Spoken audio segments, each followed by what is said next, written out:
Assalamualaikum warahmatullahi wabarakatuh. Perkenalkan, nama saya Hilya Gidunasoro dari kelas 12 IPA 1. Pada kali ini saya akan menjelaskan materi analisis data. Sebelum kita menjelaskan lebih lanjut, kita harus mengetahui 1. Pengertian data, 2. Manfaat data, 3. Jenis data, dan 4. Metode pengumpulan data.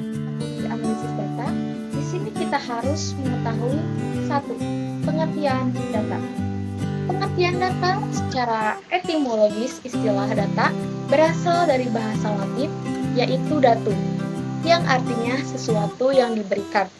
Dengan kata lain, data merupakan hasil pengukuran atau pengamatan suatu variabel yang bentuknya dapat berupa simbol, warna, kata-kata, angka, atau citra.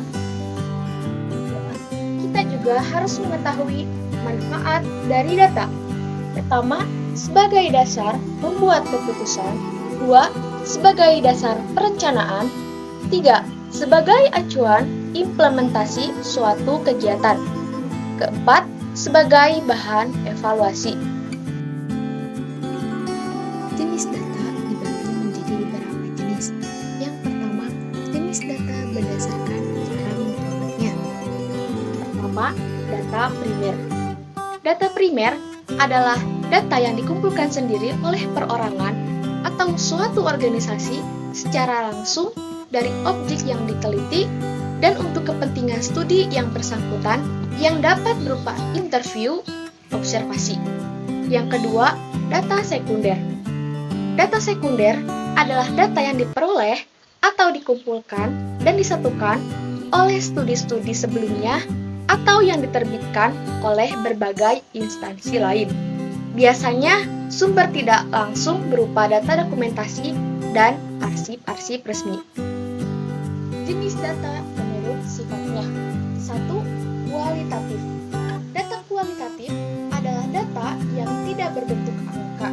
Misalnya, kuesioner, pertanyaan tentang suasana kerja, kualitas pelayanan sebuah rumah sakit, atau gaya kepemimpinan, dan lain-lain. 2. Data kuantitatif.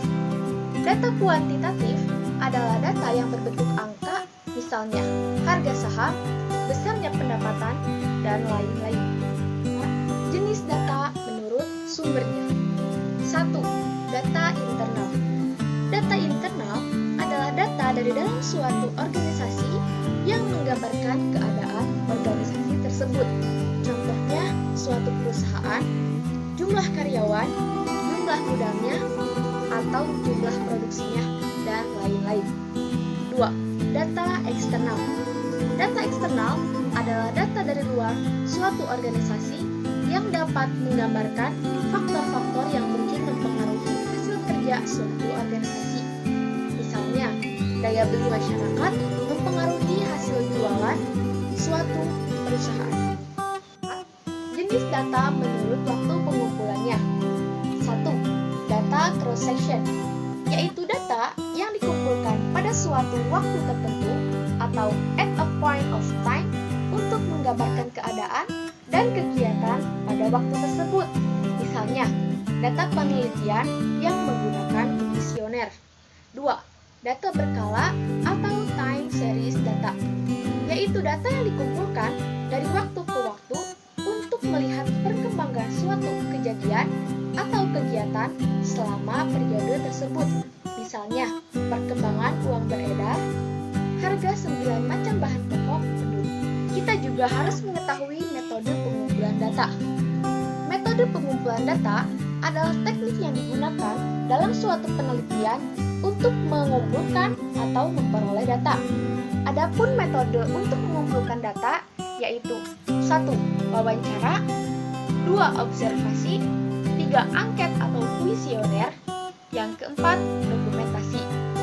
2. Terbagi menjadi 2, yaitu 1. Data kompleks. Data kompleks adalah data yang terdiri dari beberapa elemen yang saling berhubungan.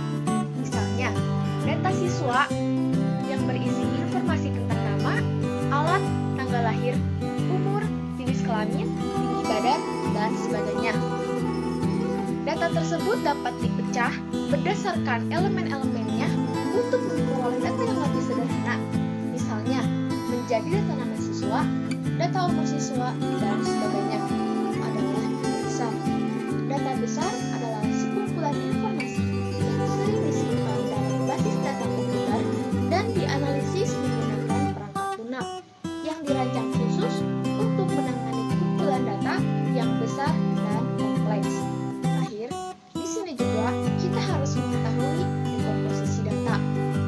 Dekomposisi data adalah proses pemecahan data menjadi elemen-elemen di dalamnya.